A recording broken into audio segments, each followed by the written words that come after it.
Saya lebih banyak terima emoticon romance dari perempuan ketimbang undangan talk show semacam ini. Bung Rocky, aku ikutlah bersamamu menjalani kehidupan ini kan kira-kira begitu. Iya, kalau saya lahir lebih awal, mungkin saya ada bersama Ibu Mega tuh. Gue bilang karena gue ada di Paris. Emang di Indonesia ada. Senyumnya melampaui Mona Lisa. Itu Megawati.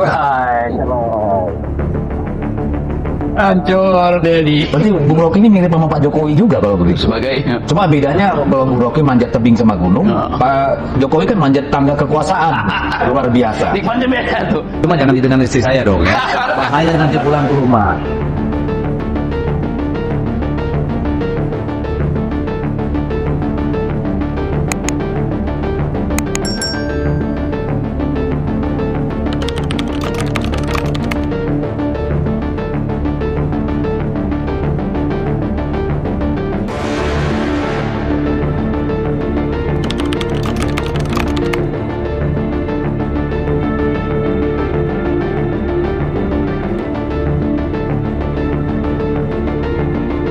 Halo, selamat datang di kanal saya. Kenapa kita sebut Talk the Talk? Talk the Talk itu sebuah phrase yang artinya bicaralah dengan penuh kepercayaan diri, dengan confident, bicara hal-hal yang sebenarnya begitu. Jadi saya Deddy Sitorus, si paling ngegas katanya. Di sebelah kanan saya sudah hadir tokoh paling ngegas, tokoh yang paling kontroversial, tapi sebenarnya paling masuk akal. Cuma kadang masuk akalnya itu bisa terlambat sama rakyat Indonesia, sehingga banyak kontroversi, suka nggak suka, love and hate. Tapi kita harus mengatakan bahwa pujian terbaik itu adalah kritik yang paling tajam. Dan untuk itu saya kira tamu kita Bung Rocky Gerung sangat konsisten. Tepuk tangan dulu. Ini sudah diundang di kanal yang akan membakar negeri. Membakar pikiran maksudnya. Yes, ya cocok karena sekarang ini di zaman media sosial ini kan semua orang bisa menjadi pembuat berita, bisa menjadi redaktur sendiri, bisa juga jadi rakyat biasa yang penuh dengan kesederhanaan dalam pemikiran. Tapi intinya kita butuh mereka-mereka bersuara tentang sesuatu yang fundamental, filosofis, dan berdampak bagi semua orang. Bung Rocky, Ya. satu hari bisa berapa kuliah atau ceramah? Atau katakanlah 1 bulan deh, paling banyak berapa kali ceramah? Hari ini saya kasih 4 kuliah. Satu pertama di Bappenas, lalu di Dagri, lalu ada talk show kecil tadi, lalu ini saya berpulang kasih kuliah di Filsafat UI. Wow. Jadi udah 5 aktivitas, dan itu memerlukan energi pikiran dan tubuh yang segar itu. Nah, tubuh segar itu bukan sekedar tidur orang, tapi olahraga. Jadi bayangkan kalau harus ceramah kawan-kawan, jangankan di 6-7 tempat seperti Bung Rocky tadi, kadang 1 kali bicara depan publik saja itu sudah bikin kita capek luar biasa. Ini bayangkan, lembaga-lembaga negara juga mengundang Bung Rocky. Tidak saja TV yang doyan kegaduhan untuk menaikkan rating, tapi justru lembaga-lembaga negara. Nah, saya ingin masuk dulu Bung Rocky. Sebenarnya apa sih yang membuat Bung Rocky bicara selalu dalam arti kata itu di luar kebiasaan publik yang kuat dengan budaya Kupakewuh, budaya Jawa gitu ya. Tapi Bung Rocky ini orang Sulawesi Utara, tapi biasanya lebih-lebih dari orang Batak nih kalau ngomong. Gimana ceritanya? Saya anggap bicara itu adalah nasib manusia tuh. Gak ada nasib lain yang ditentukan oleh alam semesta selain bicara. Jadi kalau bicara itu diedit, itu artinya kita jadi mesin itu. Karena itu saya outspoken aja ucapin sesuatu, bahkan saya hanya membahas talk of the town, apa yang menjadi pembicaraan di ibu kota, apa yang menjadi pembicaraan di sudut-sudut desa itu. Dan selalu kalau kita bertemu dengan rakyat, kita mesti jadi loudspeaker mereka itu. Karena mereka menyimpan keresahan, kegelisahan yang dia mengucapkan itu kadang-kala terhambat oleh feudalisme. Jadi saya mengambil alih, bukan punya Muli dan Adi, Bung Karno sentil saya tuh, mengambil alih keresahan mereka untuk diucapkan secara jujur. Nah, kejujuran itu pasti harus meledak itu. Nah, orang yang suka berbohong itu bahasa tubuhnya seolah-olah sederhana, padahal otaknya itu menyimpan bohongan. Tapi di tengah masyarakat kita yang lebih melihat bungkus daripada isi, apakah Bung Rocky tidak pernah takut bahwa ini justru akan memantik katakanlah kebencian atau pro kontra di tengah-tengah masyarakat?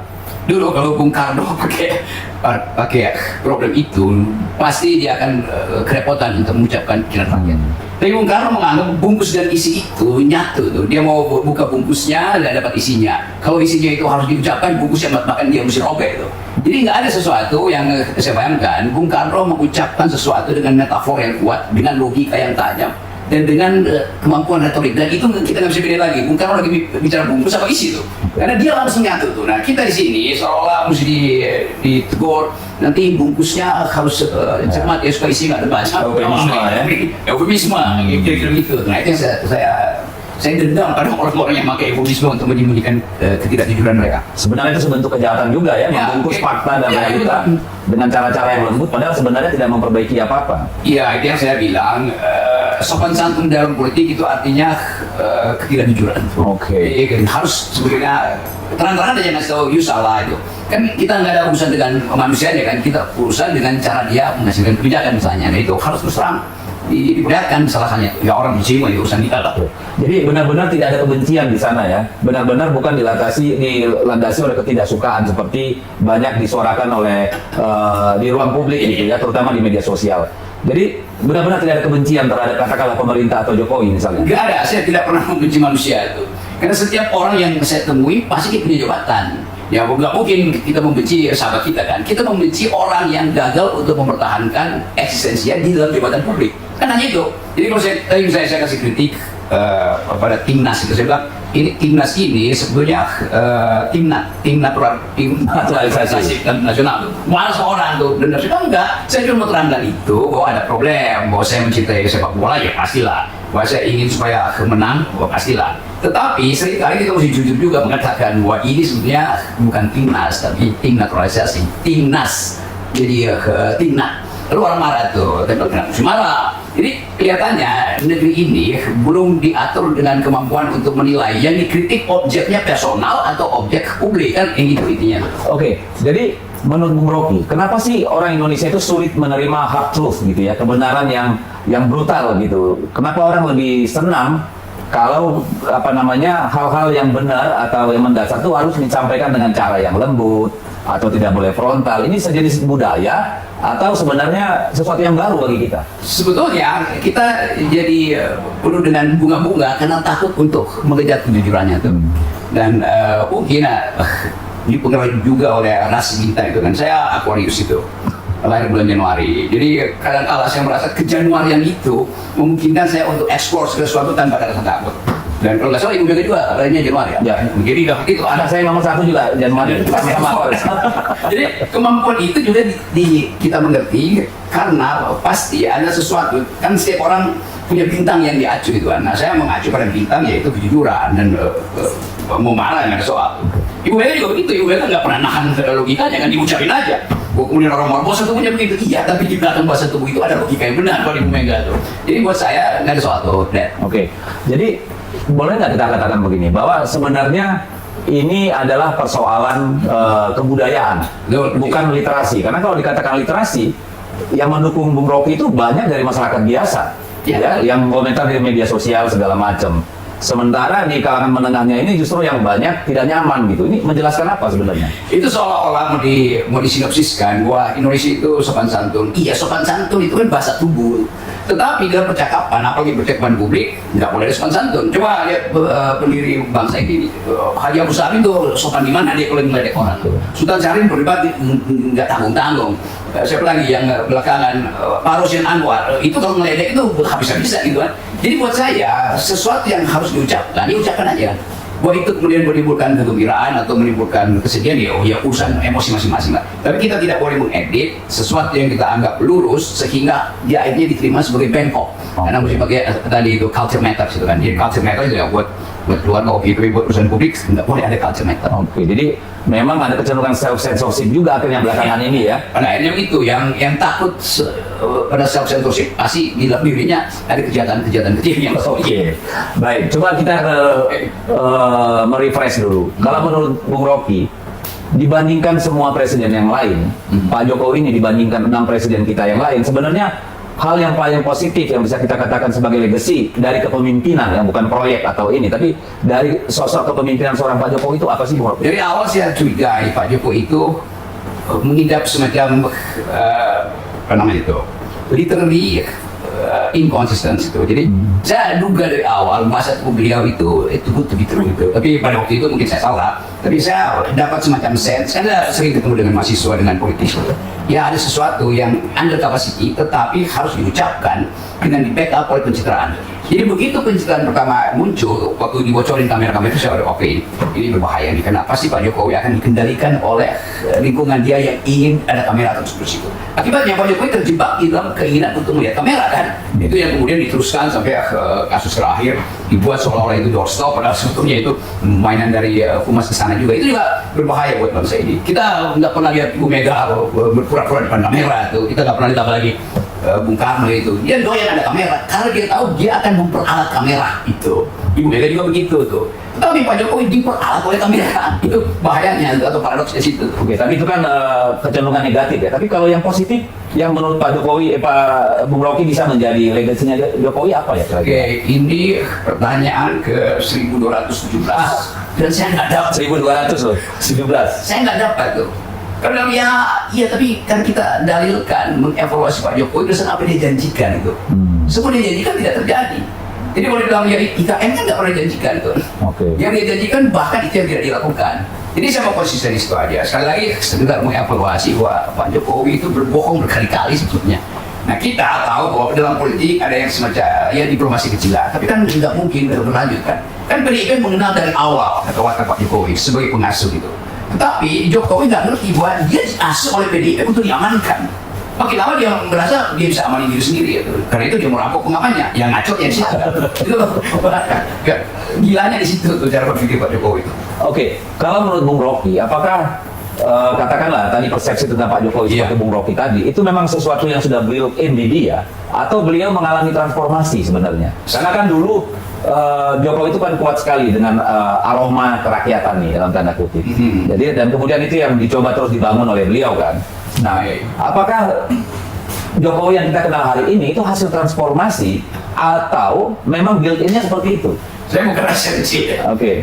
Waktu Pak Jokowi pertama kali mau jadi presiden, saya ketemu dengan teman-teman yang sekarang ada di KSP, ada di lingkungan salah satu situ yang juga anak-anak UI itu. Satu waktu kita lagi ngobrol di kampus saya di Depok itu, ada kafe kecil namanya The Next Door. Kita suka mau di situ kan. Sebagian dari kita yang ada di situ juga diminta untuk mempersiapkan Pak Jokowi dengan konsep itu. Saya nyeletuk aja bilang gini, gue tahu tuh apa yang perlu perlukan itu, tetapi coba ingat bahwa membuat buku itu harus betul-betul dari intensi si subjek ini. Saya bilang dulu, waktu Bill Clinton mau maju sebagai presiden, dia sendiri yang mendesain buku yang kemudian diberi judul Putting People First, utamakan rakyat. Di situ dia dalilkan dari soal bagaimana social safety net mesti dipersiapkan kalau terjadi krisis ekonomi di dunia ketiga, bagaimana relasi baru antara Barat dan Islam di Timur Tengah itu, bagaimana mempromosikan hak asasi manusia supaya lembaga-lembaga di Asia termasuk Indonesia itu dapat grant dari pajak orang Amerika. Jadi kita tahu jalan pikirannya dong. Yang kedua, saya kasih tahu juga pada teman-teman itu yang sedang mempersiapkan buku yang kemudian jadi nawacita itu dan revolusi mental bahwa ini tradisi Partai Demokrat, itu Demokrat. Lalu Obama menulis buku judulnya The Audacity of Hope itu, keberanian untuk punya harapan. Jadi kelihatannya Obama memproyeksikan diri dia sebagai orang yang memungkinkan harapan masyarakat Amerika yang multikultural itu ditumbuhkan ulang melalui posisi dia yang adalah basisnya adalah African American. Jadi semua konsep itu ada di situ. Saya juga sebutkan bahwa kalau Pak Jokowi bisa ambil tema yang kira-kira radikal seperti yang diucapkan oleh Martin Luther King di bulan Agustus 2003, I have dream, so someday we shall overcome. Kan semua itu saya bayangkan Bung Karno mampu untuk mengimajinasikan retorika semacam itu kan.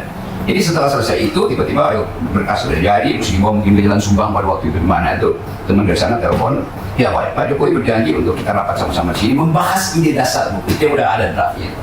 Terus dia menarik, saya bilang buatinlah 4 halaman eksekutif summary.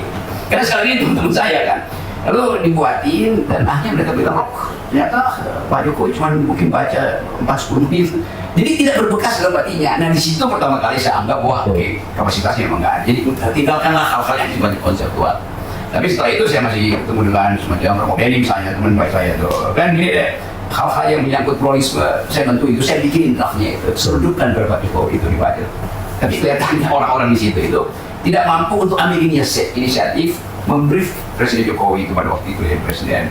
Bahkan saya bilang gini deh, kita bikin semacam pertemuan setiap sore itu, mungkin 2 minggu sekali ada gathering Pak Jokowi, ada orang yang paling bajingan, paling kritis, yang paling ngaco itu wartawan, intelektual, budayawan, suruh bercakap dengan Pak Jokowi. Jadi Pak Jokowi selalu well informed tentang current issues juga.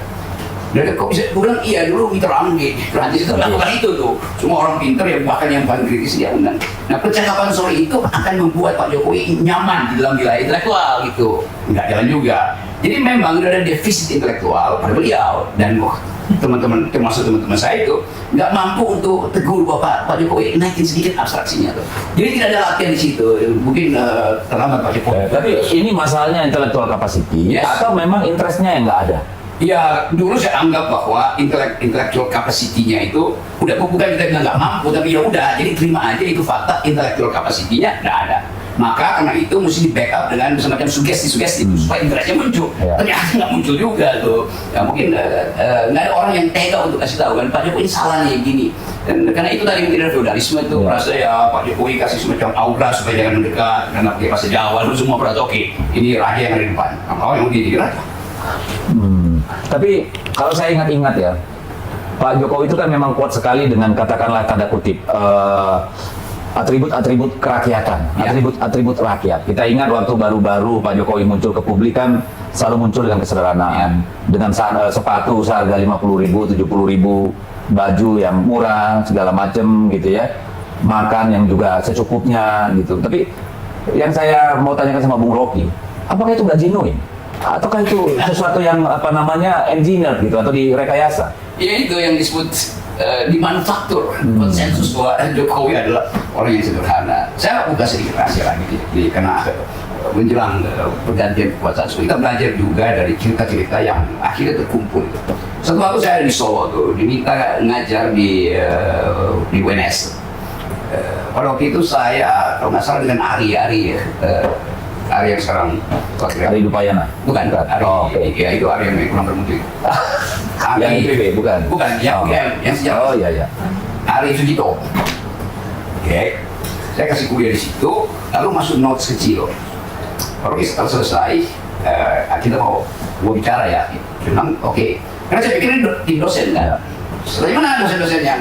Kalau itu Pak Jokowi udah jadi wali kota. Enggak, kita bukan dosen. Kalian siapa itu? Nanti saya mau terangin tuh. Dibawa saya ke angkringan. Oke.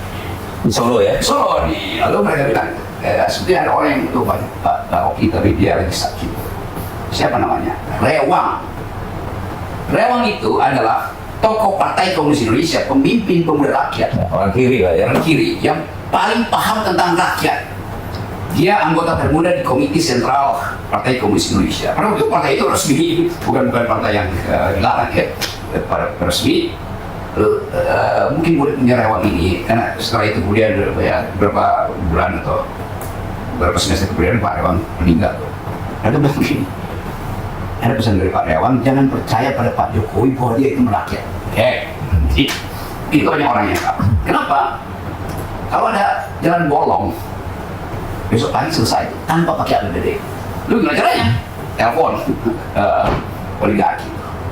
Jadi dugaan saya setelah Pak Jokowi jadi presiden dilengkapi dengan pengetahuan saya sebelumnya tuh. Bagaimana soal pemindahan apa namanya yang jadi heboh itu Pak Jokowi terima rakyat sederhana di pendopo itu. Katanya begitu, mereka bilang, itu sebetulnya itu sandiwara karena sudah diselesaikan di bawah meja duluan. Jadi apa dengan uang? Jadi saya mulai tahu bahwa ada pencitraan dari awal, bahkan ketika beliau masih wali kota. Nah ini mungkin ada orang lain yang nggak punya pengetahuan ini, tapi saya mengalami itu, saya hubungkan dengan beberapa peristiwa, lalu saya anggap bahwa oke, berarti ada mental di dalam diri Pak Jokowi, ambisi yang di backup oleh pencitraan, bukan oleh kapasitas. Tapi itu sudah terjadi, saya oke, itu sudah terjadi itu, dan suatu waktu setelah Pak Jokowi udah masuk, teman-teman saya yang LSM ini kita berkumpul saya diundang untuk kasih komentar di rumahnya Pak Arifin Paniporo itu jalan apa namanya itu biasa kita pakai di Senopati. Iya, bukan Senopati itu ada TNI. Iya teman-teman saya bilang, oke, saya setuju kalian masuk ke dalam jadi KSP di situ dalam tim kecil Pak Jokowi. Tetapi kita bikin kejadian ya, saya nggak akan masuk. Tapi saya akan backup kalian dengan konsep. Tapi bikin perjanjian. Kalian di dalam lapor kepada kami yang di luar. Etikanya begitu tuh.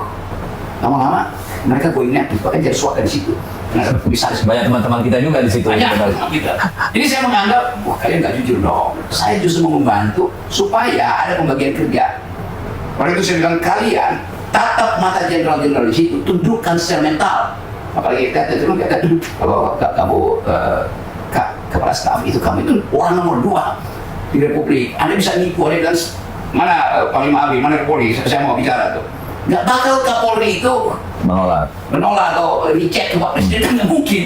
Tetapi kelihatannya mental itu nggak ada. Padahal saya tahu kalian kan kita sama-sama berani dulu untuk. Mereka shock culture juga kan. Ya, saya kira bisa tiba-tiba.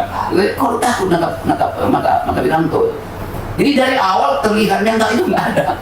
Jadi saya anggap, waduh, saya kasihan Pak Jokowi. Jadi di awal itu saya dukung Pak Jokowi, bukan saya. Karena saya anggap, oke, dia adalah seorang sipil.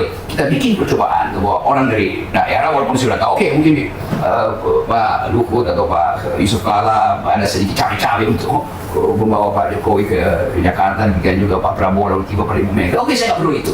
Saya peduli bahwa harus ada kurikulum hak asasi manusia, kurikulum keadilan, kurikulum pengetahuan sedikit tentang sosiologi pada Pak Jokowi. Nah itu saya buatkan tadi, bahwa kalian harus rutin itu brief Pak Jokowi. Nah jadi kelihatannya tim itu juga mengalami problem yang sama, yaitu tunduk pada pluralisme. Dan kalau kita lihat semua anggota tim yang dulu bersama-sama Pak Jokowi di awal tuh hampir semua tidak ada lagi yang tersisa tinggal ya. Nah, itu bersama beliau ya. Dan itu juga munafik gitu. Kan mestinya mereka ada di situ. Temani beliau sampai ya, selesai dong itu udah sampai. Jadi terlihat juga pragmatisme kan akhirnya tuh.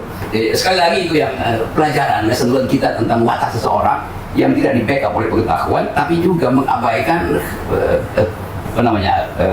underlying assumption bahwa dia membutuhkan oposisi.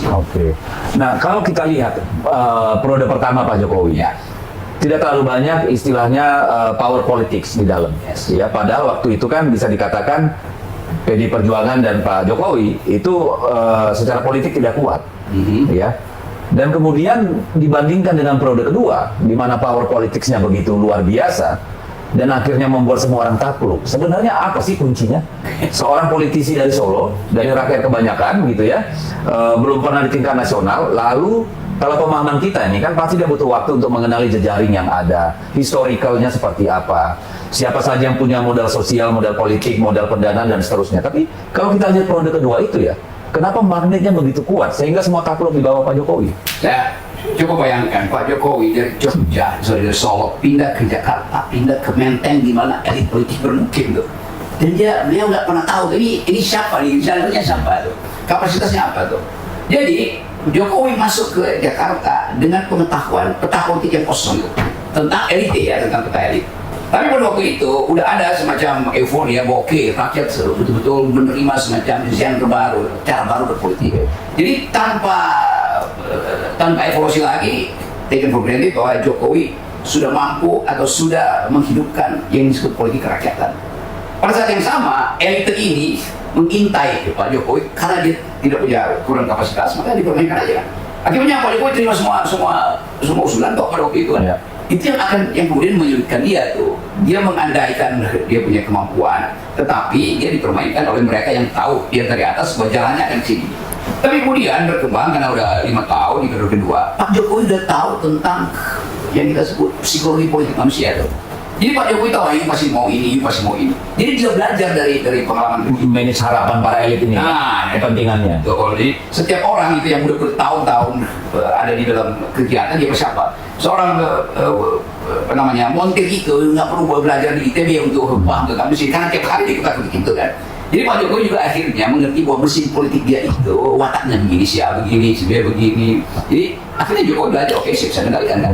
Gitu. Dan saya kira dari situ tuh. Jadi orang-orang elit ini juga terjebak di dalam upaya mereka yang gagal mengendalikan Jokowi. Nah Jokowi berbalik mengendalikan mereka karena dengan kasus tuh. Karena sebenarnya didasari oleh kepentingan ya. Ya itu masalah itu. Karena sama-sama punya kepentingan ya asal itu aja siapa yang psikologinya lebih cepat terbaca. Oke, kita coba lompat. Kalau basis hubungannya adalah kepentingan. Bagaimana Bung Rocky melihat pasca tidak menjadi presiden lagi? Apakah dalam situasi seperti apa Pak Jokowi akan berada? Apakah tetap menjadi magnet atau rujukan atau ditinggalkan atau seperti apa sih kalau dengan situasi seperti sekarang? Sekarang saya lihat bahwa ya masyarakat akhirnya masuk di dalam semacam dugaan bahwa memang Pak Jokowi tidak tepat, tapi nggak mau diucapkan. Sosial media kemudian mulai menghantam. Bayangkan misalnya soal Gibran, kasus itu, Papa itu udah 2 minggu. Ya, seperti kan 2 minggu dia on top of the news itu kan.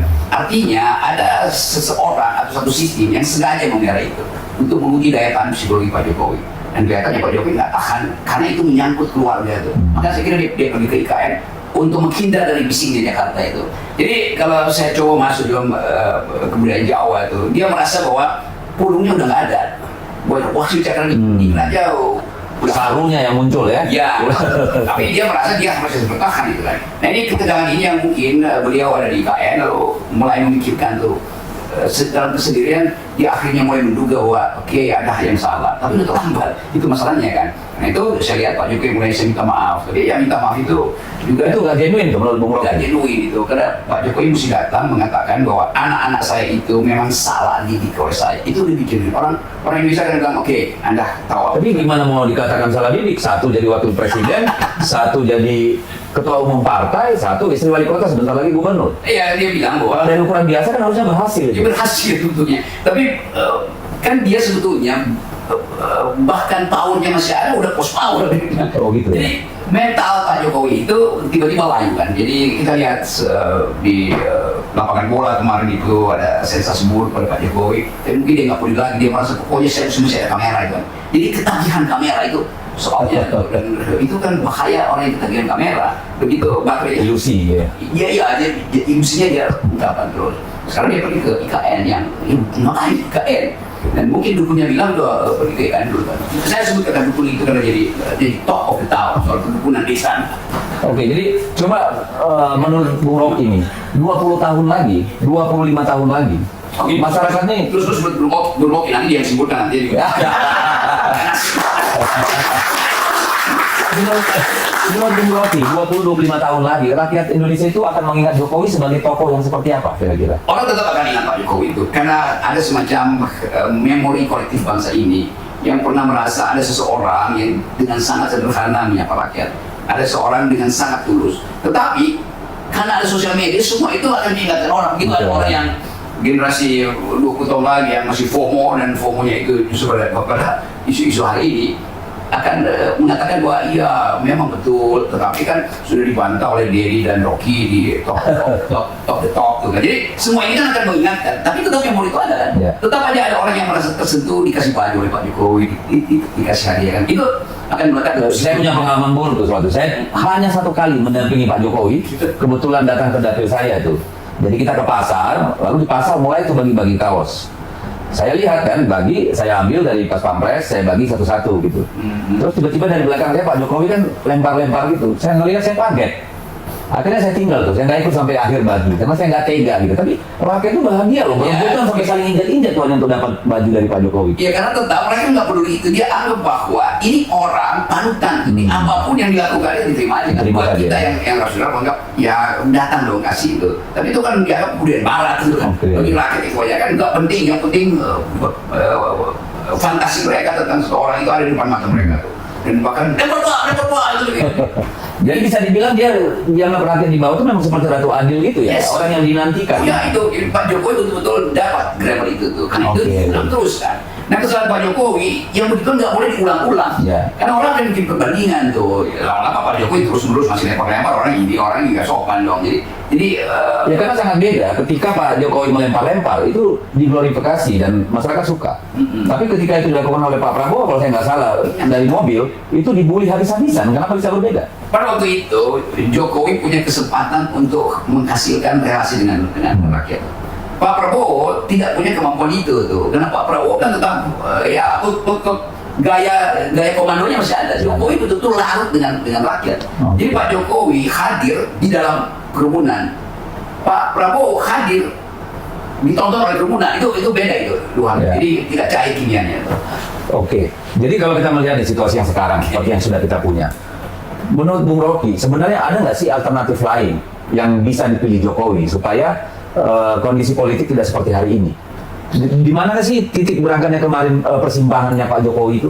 Apakah ketika mendukung atau tidak Ganjar, atau ketika dia sudah dilantik sebagai presiden kedua untuk periode kedua, atau di mana sih? Kalau misalnya sekarang kita dititikkan, jika pada satu ketika dulu Pak Jokowi mengambil jalan yang berbeda, sejarah juga akan berbeda. Dan pada waktu itu perut Pak Jokowi itu lebih dominan daripada hatinya tuh. Oke. Jadi ada semacam ketagihan kekuasaan dan ingin cepat-cepat dapat afirmasi. Candu ya, kekuasaan memang candu. Dan ingin dapat afirmasi itu. Kan sebetulnya kan kalau kita bikin kooperasi, Pak Jokowi mungkin melihat bahwa kalau dia sudah selesai, nanti apa peralatan dia dibandingkan dengan SBY yang punya partai, dibandingkan ibu punya partai itu. Jadi dia nggak mampu untuk melihat bahwa tanpa partai pun kalau dia lakukan sesuatu yang sifatnya etis, value itu orang akan lihat value-nya di situ sebetulnya. Nah itu sebetulnya kegagalan Pak Jokowi. Dia udah merakyat, dia udah dapat kemarxismenya itu tuh. Tapi dia masih ingin melembagakan marxismenya itu kan. Padahal kalau dia nggak lembagakan, orang akan ingat terus Jokowi. Tapi begitu dia berambisi 2 periode ditambah 3, wah itu orang menganggap oh berarti Anda itu hanya menginginkan kepuasan-kepuasan, bukan keadilan sosial seperti yang dibayangkan oleh Soekarno kan. Jadi tetap orang berpikir perbandingan itu.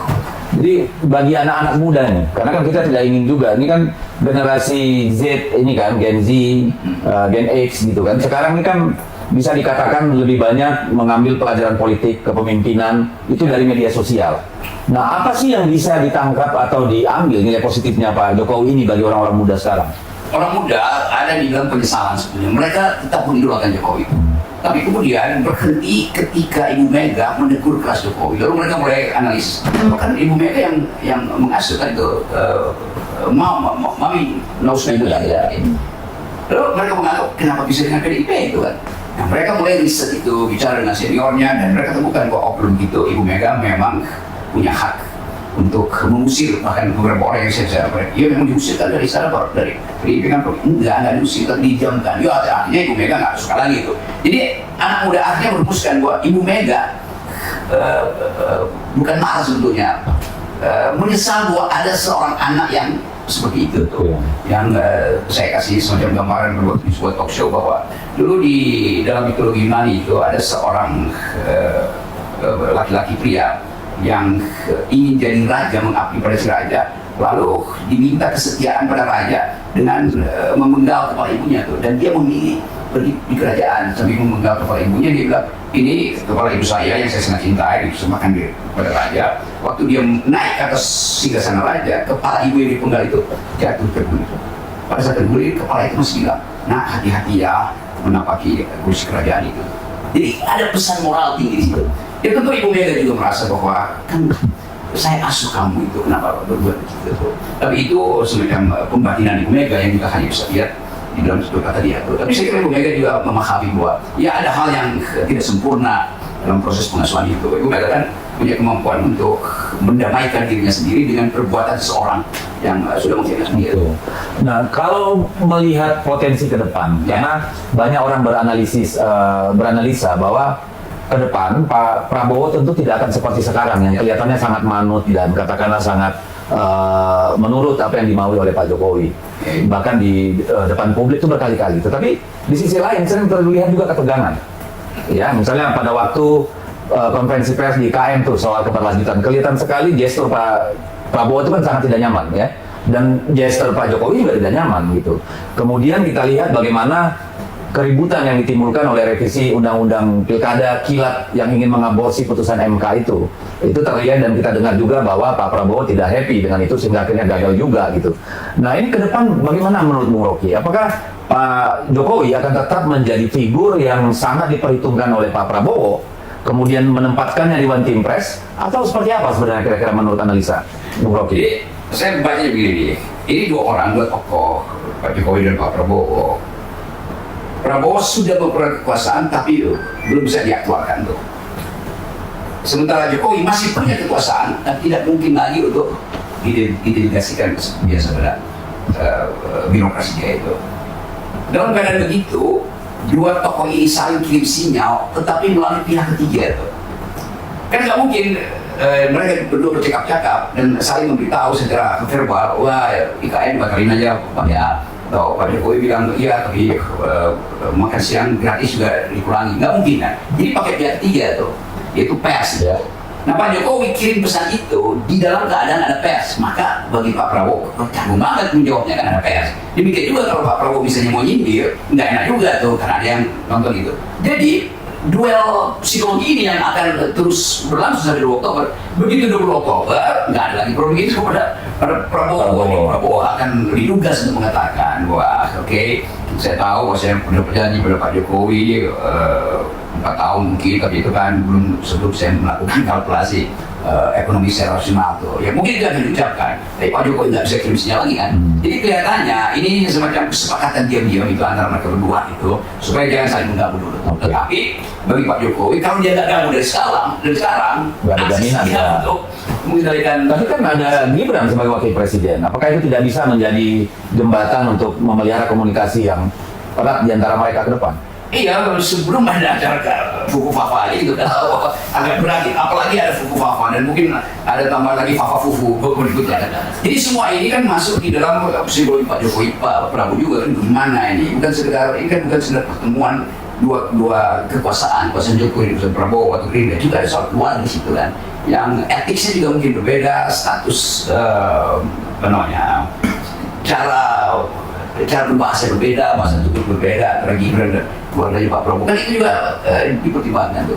Nah saya membaca bahwa Prabowo bilang melalui Dasko nggak ada masalah tuh dengan Fuku Fafa tuh. Artinya memang ada masalah. Oh gitu ya, kebalikannya ya? Pastilah kan nggak mungkin dia memang itu permasalahan. Jadi upaya untuk menahan nggak bisa lagi tuh, sehingga kan defensif. Ya biasa aja ini betul. Jadi defense mechanism itu menunjukkan bahwa ada masalah sebenarnya. Kita hanya bisa lihat gestur itu, tetapi saya ingin pastikan bahwa dari segi kapasitas pembiayaan pasti ketukaan itu akan dibatalkan. Untuk paling ya kan Pak Jokowi masih ada ya dikasihlah porsi yang kira-kira masuk akal sedikit bagi Pak Jokowi. Tapi setelah itu ya pasti tim ekonomi Pak Prabowo atas itu. Jadi sedikit banyak tentu masyarakat Indonesia sebagian besar banyak melihat bahwa Pak Jokowi ini kan bagaimanapun sudah melakukan banyak hal, sudah berbuat banyak hal. Katakan saja misalnya soal konektivitas ya tentu berguna ke depan, termasuk juga soal katakanlah BBM satu harga di Papua yang walaupun sekarang lebih banyak dimainkan mafia kan itu ya,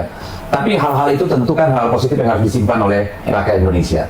Nah menurut Bung Rocky, apakah setelah lengser nanti Pak Jokowi dia masih harus terlibat atau ada di dalam daya gravitasi atau radar kekuasaan, atau justru mundur dan kemudian menjadi figur yang katakanlah tempat perujukan ketika bangsa ini ada masalah atau seperti itulah kira-kira. Apakah dia harus masukkan tim pres atau bikin kayak Pak SBY aja, bikin SBY Center atau apa gitu ya? Ide untuk Pak Jokowi tidak ada kecuali dia ingin ada di situ melalui proksi Gibran, dan itu pasti akan dilakukan. Tapi ada masalah sekarang tuh bahwa Pak Jokowi tidak mampu lagi untuk memberi sinyal bahwa dia bisa punya akses metafisik bahkan ke Prabowo itu. Kan kultur Pak Prabowo pasti akan one man show gitu kan. Dia tidak Pak Prabowo komandan terus segala macam, kan nggak mungkin. Walaupun Pak Prabowo militer kemudian memilih DCP dengan membuat partai, tapi ingatan dia tentang manajemen adalah militeristik, dan itu dasarnya komen gitu kan, dan nggak boleh ada centralized ya itu. Dan itu yang mungkin akan sedikit kesel karena ada Gibran yang mampan gitu kan. Apalagi soal-soal yang menggunakan abstraksi itu nggak mungkin. Tapi secara chemistry atau katakanlah secara psikologis, Bung Rocky melihat Pak Prabowo dengan Pak Gibran ini minyak dengan air, atau sebenarnya ada ruang untuk di mana mereka bisa sinergi? Ya, kalau minyak dengan air masih berguna dua-duanya kan. Air buat mandi, minyak buat bikin pisang goreng. Tapi ini semacam solar bekas yang tidak ada, yang sebetulnya tidak disebutkan dari awal, tetapi dia terpaksa diambil oleh Pak Prabowo. Ada kebutuhan dari Pak Prabowo ya. Itu kebutuhan kuantitatif, bukan kebutuhan kualitatif kan. Kebutuhan kuantitatif suara Pak Jokowi betul-betul masih punya ada akses pada konstituennya, maka dipindahkan ke situ kan. Tapi mau diapain kalau dia solar yang solar itu solar bekas sebagai buat apa ya? Buat bersih-bersih aja kan. Jadi saya tetap lihat itu, tanpa saya harus minta maaf karena kelihatannya Pak Prabowo juga mulai memikirkan sebagai seorang patriot yang harus bertanggung jawab, dia mesti asuh Gibran pada akhirnya kan. Karena itu menunjukkan bahwa kejujuran Pak Prabowo oke, dia lemah, tapi saya komandan, saya akan asuh dia. Oke. Nah masalahnya publik akan ganggu terus, itu soalnya. Ya, seringkali di media sosial kalau ada postingan yang terkait Bung Rocky itu selalu saya lihat nih banyak orang robot buzzer juga nanya, gunanya Rocky untuk Republik ini apa sih? Gitu ya. Ini kenapa bisa ada pemikiran seperti ini? Kenapa publik selalu mempertentangkan antara yang mengkritik dengan yang dikritik itu harus setara? Jadi kalau Anda mengkritik presiden, maka Anda juga harus punya kualitas presiden. Ini kan aneh ya kalau menurut saya. Ini kenapa bisa ada kayak begini? Apakah itu alamiah atau by design? Saya menduga kalau kan ada tim saya juga kasih tahu, wow, ya paling itu satu orang tapi mengulang-ulang pola kalimat yang sama tuh. Jadi kelihatannya itu mesin yang menjawab. Jadi buat saya ya pasti ada orang yang nyinyir kalau saya lagi nyinyir ya dia berhak melakukan itu kan. Tapi buat saya kan orang suka bilang, guna lu apa gitu? Ya menegur orang yang tidak berguna, itu guna gue ya. Siapa yang nggak berguna? Kalau saya bilang presiden, kan presiden berguna. Maka masuk di dalam putaran retorika aja. Jadi saya selalu bilang bahwa saya memilih untuk memberitahu hal yang buruk. Kalau kalian ingin mengatakan yang baik, bagus saja kan. Tapi jangan suruh saya misalnya memuji Jokowi. Kan yang udah memuji banyak kan, dia buat apa saya nambah gitu kan. Jadi sekali lagi saya milih menjadi kritikus. Nah kritikus itu nggak perlu kasih jalan keluar. Lain kalau saya punya ambisi untuk mengganti Jokowi dan meminta pada rakyat, nih gue punya jalan keluar. Kan nggak begitu kan. Jadi sekali saya milih jadi kritikus, saya hanya memberitahu itu bahaya, temponya akan rubuh. Jangan tanya, kalau begitu saya melari kemana? Ya lu lari suka-suka lu lah. Yang penting jangan dirikan tempo itu kan. Jadi itu pilihan saya. Tapi saya ngerti orang selalu kaitkan bahwa kritik itu harus ada solusi. Ya, solusi itu bonus buat kritik. Jadi kalau saya nggak punya solusi, saya nggak boleh kasih kritik kan, ngaco juga kan pikirannya. Jadi sekaligus kita mau ajak teman-teman netizen untuk berpikir bahwa saya memilih jadi kritikus, Anda memilih jadi pemuji. Oke, saya hormati kan. Kalau mereka bilang, ya kan musim kritik yang sopan, Anda juga harus muji dengan sopan, karena Anda muji berlebihan. Gitu. Sama aja. Dua sisi mata uang. Yes. Dan harusnya natural aja ya. Iya Kalau betul. ada yang muji, tentu ada yang Ya, kritik dengan sendirinya kan begitu. Dia masih perlu proses yang panjang. Ya, Tapi perlu ngomong-ngomong soal jasa sama negara lah. Saya kira dengan mengajar di lembaga-lembaga tinggi negara, bahkan semacam Lemhanas, kementerian, mahasiswa, tentu itu sudah jasa dong bagi peradaban negara ini ya. Tapi ada yang menarik. Pak Rocky pulang dari Paris bawa emas. Coba cerita dong, kenapa tiba-tiba jadi manjat tembing gitu ya? Urusannya apa yang mau sampaikan sama? Ini saya dari awal sebetulnya nggak tertarik pada politik tuh.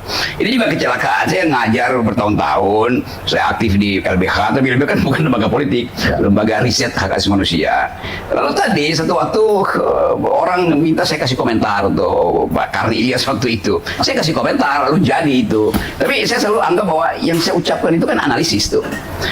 Karena itu setelah saya mulai bosan ini mondar-mandir di talk show yang sebetulnya ya sama kayak Denny itu. Saya istirahat 1 bulan. Iya, itu orang bosan gitu kan. Oke, saya balik lagi naik gunung. Karena dari awal saya suka naik gunung tuh, bolak-balik ke Himalaya tuh, pergi ke Eropa nyari gunung es itu.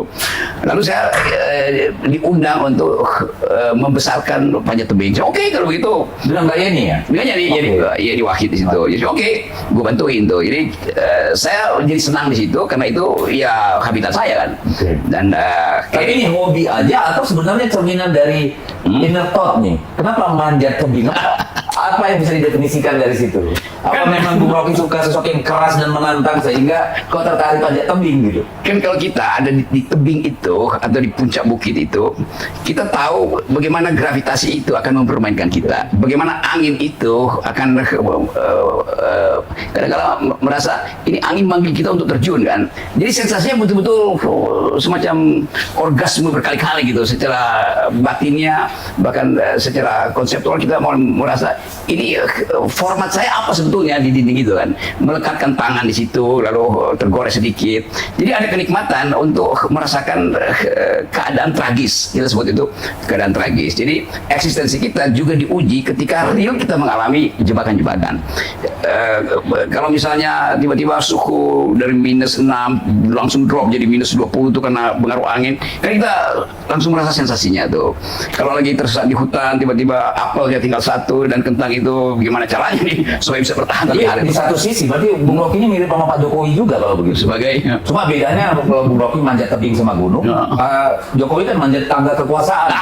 Luar biasa. di mana beda tuh? Wah. Di tangga kekuasaan itu mesti ada yang tepuk-tepukin. Oh gitu. Supaya makin Kalau ini enggak ya? Kalau ini kalau ada yang tepukin kita justru kesel tengah Iya, apa itu konsentrasi. tepukin, konsentrasi itu. Jadi oke silakan Pak Jokowi terus manjat kekuasaan. Jadi itu bagian dari upaya untuk terus membuktikan bahwa diri relevan atau melarikan diri dari dunia nyata. Sebetulnya kadang-kadang melarikan diri itu. Karena aduh ini udah pusing udah. Jadi setiap kali pusing ya siapa sih langsung naik gunung hiking gitu kan. Itu re-energizing ourselves gitu. Oke, ini yang sering juga ditanya oleh publik. Ini Pak Rocky ini cinta pada alam, naik gunung, Yes. ya, manjat tebing. Apa nggak pernah Pak Rocky jatuh cinta sama perempuan, Pak Rocky? Apakah belum ketemu perempuan yang paling mendekati ideal yang bisa diraih gitu? Saya berkali-kali naik gunung dengan perempuan justru.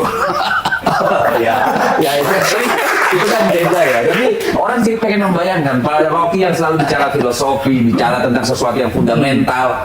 Ya fundamentalnya yang dipahami orang kan laki-laki, perempuan gitu ya. Iya. Apa belum ada perempuan yang bisa meluluhkan Pak Rocky atau bagaimana ini ceritanya? Iya kalau saya lahir lebih awal mungkin saya ada bersama Ibu Mega tuh. Berarti Ibu Mega adalah gambaran perempuan paling ideal menurut Pak Rocky. Ya, Ibu Mega itu cantiknya itu karena dia punya visi itu dasarnya tuh. Nah, itu kemarin ini serius yang saya cerita tuh saya pergi ke Louvre itu apa namanya tuh museum terbesar di dunia di Paris itu. Louvre, ya. Ya di depan Mona Lisa lukisan dari Da Vinci itu. Oke. Lalu saya balik, orang tanya, kenapa lu terkesan dengan Mona Lisa itu? Gue bilang karena gue ada di Paris. Emang di Indonesia ada senyumnya melampaui Mona Lisa itu Megawati. Wah, keren. Tapi kalau saya, Ibu Mega itu paling cantik bukan waktu tersenyum. Paling marah. Ketika membakar semangat. Yes, nah itu yang saya maksud tadi itu. Ada energi dari dia itu kan, apa namanya girl power itu, kekuatan dari seorang perempuan itu. Jadi buat saya oke, pernah saya sebutkan dan orang marah tuh, perempuan itu indah sebagai fiksi, tapi berbahaya sebagai fakta itu. Oh gitu ya, berbahaya, perempuan bahaya sebagai fakta. Waduh. Indah sebagai fiksi. Tetapi sekali lagi kan deal kita dengan yang kita sebut romance itu justru dia jadi absolut, intensinya jadi kuat kalau nggak ada yang nonton. Romance yang ditonton itu namanya sinetron. Oh gitu. Oke. Atau apa bukan karena Bung Rocky ini memang cintanya lebih platonik gitu, jadi takut sesuatu yang real juga. Iya, cinta platonik itu dasar dari cinta yang memungkinkan kita mengevaluasi basis percintaan itu. Tapi saya ada dimensi cinta yang agape itu, cinta penyerahan. Kalau saya lagi di gunung itu, pasti cinta saya itu agape itu. Oke Tuhan, silahkan deh. Kalau saya nggak berguna, jatuh aja ke jurang tuh. Tapi ada juga cinta yang dasarnya eros, erotik. Pasti ada cinta itu. Jadi saya akan tunggu misalnya kapan momentum erotik itu muncul, kapan momentum platonik itu muncul, atau kapan momentum agape itu muncul tuh. Nah itu nanti akan kita bicarakan di sesi 2. Oke, tapi sebagai orang yang sudah sangat dikenal di Indonesia, sering nggak ini terima WA atau bisikan dari kaum perempuan yang begitu tergerak sebagai seorang wanita kepada Bung Rocky? Saya lebih banyak terima emoticon romance dari perempuan ketimbang Laki-laki? enggak, Oh. ketimbang undangan talk show semacam ini. Keren. Ya. Jadi, tapi kalau hidup seperti Bung Rocky itu kadang-kadang enak, cuma jangan dengan istri saya dong ya. Bahaya nanti pulang ke rumah. Karena Pak hidup sebagai orang merdeka, tidak saja dalam pikiran, tapi juga secara fisik mau merdeka gitu ya. Dan itu kemewahan yang nggak bisa dipunya banyak orang nih. Bahaya juga itu kan. Tapi oke lah. Saya mau mungkin publik pengen tahu nih, ada nggak sih perempuan cinta pertama Bung Rocky? Nah ini loh, waktu SMA, SMP, kuliah atau kapan? Iya, cinta pertama itu ada ketika ada cinta kedua. Oh gitu ya? Kan mesti ada perbandingan kan? Oh berarti platonik nih ya? Apa bilang platonik nih ya? Kan apa cinta pertamamu? Iya, setelah ada beberapa cinta baru kita bisa katakan oh itu cinta pertama tuh. Oke. Kalau nggak kita akan anggap itu oh itu semacam pertemuan pertama aja tuh. Oke, atau Jadi, makanya dibalik deh, Oke. ada nggak sih sosok perempuan yang dicintai oleh Om Rocky? kalau saya balik lagi, Baliknya gimana? siapa yang akan mengaku pernah mencintai saya? Ya sudah, ini topik sensitif tapi pasti orang nggak dengar komentarnya kan? Karena kita pasti tahu lah, orang secerdas Bung Rocky, sepopuler Bung Rocky, pasti ada sih yang pengen, Bung Rocky, aku ikutlah bersamamu menjalani kehidupan ini. Kan kira-kira begitu. Ternyata sangat kuat nih mempertahankan kita. Oke, kembali ke masalah bangsa kita nih. Hancur dia nih. Apa pesan Bung Rocky ini buat para politisi yang ada sekarang? Kita lihat bagaimana politisi kita hari-hari ini dikendalikan oleh kekuasaan, kehilangan jati diri, hanya berani ngomel di belakang nih. Ya, Oke. ada panggung muka, ada panggung belakang. Apa sih yang bisa Bung Rocky sampaikan nih? Karena kan kita baru selesai pemilu legislatif, Yep. banyak anggota DPR terpilih yang baru, terutama baik itu di pusat, provinsi maupun kabupaten kota. Lalu kita juga akan melakukan proses nasional rekrutmen kepala daerah. Apa sih pesan Bung Rocky untuk para politisi? Politisi itu mewakafkan dirinya untuk dua hal, kecerdasan dan keadilan, untuk kecerdasan publik dan keadilan sosial, kan hanya itu. Karena itu setiap politisi dia harus punya dua dimensi itu dulu, yaitu dia cerdas dan dia adil tuh. Jadi diri dia sendiri dulu selesaikan dengan dua instansi itu tuh. Karena memang harus seorang yang generik ya, mengerti hukum, ekonomi, sosial dan seterusnya. Dulu ilmu yang paling rumit itu adalah ilmu politik, karena politik harus mendistribusikan keadilan, dan versi keadilan macam-macam. Dibandingkan ilmu teknik, kita cuma perlu satu rumus. Ya. Untuk bikin bangunan ini saya cuma perlu rumus tentang metal fatigue, kelelahan metal, lalu safety factor dari konstruksinya, udah saya bisa bikin itu. Tetapi mendistribusikan keadilan itu memerlukan pengetahuan sosiologi, ekonomi, psikologi, macam-macam itu kan. Jadi menjadi politisi dia harus melengkapi dirinya dengan pengetahuan itu. Nah, bagaimana filternya supaya dia dapat itu? Pertama, seorang politisi itu dituntut kejujuran. Jadi itu sangat penting. Sangat penting tuh, karena keadilan itu sekali dia berbuat tidak jujur, itu artinya dia akan melakukan segala hal yang sifatnya korupsi. Jadi karena itu filter pertama buat saya seorang politisi, dia harus lolos etikabilitas, etikability itu. Etikabilitas, kejujuran yang kita maksud di situ, integritas macam-macam. Yang kedua, setelah dilulus etikabilitas, difilter dengan prinsip intelektualitas. Karena dia mesti debat kebijakan, dia mesti diplomasi dengan luar negeri. Jadi kemampuan intelektualnya mesti di atas rata-rata tuh. Oke. Kalau dia udah lulus etikabilitas, lulus intelektualitas, baru kita uji elektabilitasnya. Jadi filter itu mesti dilewati dulu. Sekarang kalau kita bilang misalnya seorang politisi, dia berpikir tentang 2029, dia mesti bayangkan dunia dari sekarang ke 2029 isinya apa itu. Kalau saya deteksi sejak sekarang tuh, dunia dari 2024 ke 2009, jangka pendek aja ini, akan dibayang-bayangi oleh krisis global security itu, ketegangan ethnicity, ketegangan ideologi, ketegangan karena perlombaan senjata yang mulai terjadi antara superpower Amerika dan junior superpower Cina itu, Rusia mulai mencari pasangan baru di Eropa dengan memanfaatkan perang dengan Ukraina. Jadi impactnya itu akan masuk ke Indonesia pasti kan. Ya. Jadi global security ini harus jadi perlengkapan pengetahuan pertama dari semua anggota DPR dan bupati yang terpilih itu. Hingga nggak bisa dia Termasuk menteri-menteri yang nanti ya, apalagi menteri ini kan nggak bisa misalnya menteri sosial bilang ya saya nggak perlu global security, kan saya nggak ngurusin global. Oh enggak, itu pasti akan terkait dari geopolitiknya. Atau bupati dari Lokan Huru misalnya, wah itu terlalu jauh, itu enggak, dia mesti tahu itu tuh, karena ini adalah negara kesatuan tuh. Jadi dia mesti paham dulu tentang global security. Pengetahuan berikutnya ada tentang environmental ethics. Karena di mana-mana di dunia ini anak muda bicara tentang environmental ethics tuh. Kalau misalnya concern terhadap keselamatan bumi. Keselamatan bumi, dan Indonesia rentan di situ.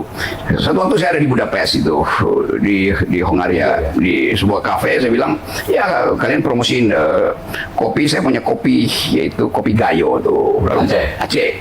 Lalu anak-anak muda di situ mulai tertarik, oh ya Gayo ya. Mereka bertanya, Gayo di bukit keberapa di Aceh? Jadi mereka, pengetahuan mereka tentang kopi itu sampai diproduksi di bukit keberapa. Saya tanya kenapa begitu? Karena kami mau tahu, di bukit itu 2 bulan lalu mungkin sekali masih hutan. Kenapa sekarang jadi kebun kopi? Berarti ada deforestasi di situ kan. Jadi bagi mereka environment itu udah jadi harga mati. Nah, bupati, wali kota, gubernur, anggota DPR yang do not speak environmental ethics akan dianggap sebagai dungu nantinya kan. Nah, karena itu penting ide tentang green economy, green technology macam itu dimengerti oleh para politisi. Nah, yang ketiga, pengetahuan yang mesti mereka miliki ketiga adalah human solidaritas itu. Karena kita sama-sama hidup di dalam ancaman global, kekerasan, ancaman iklim segala macam. Jadi kalau kita ada prinsip human solidarity, dan Indonesia sebetulnya bisa jadi kurikulum pertama untuk mempromosikan human solidarity, karena kita punya kemanusiaan adil beradab, keadilan sosial, kooperasi. Jadi tiga mata kuliah ini mesti diajarkan pada pemimpin-pemimpin yang akan datang. Satu, global security; dua, environmental ethics; tiga, human solidarity. Nah, saya kira PDIP harusnya punya mendeteksi itu di sekolah partai itu. Oke, Bung Rocky sudah sering kali keliling ke seluruh negeri ini.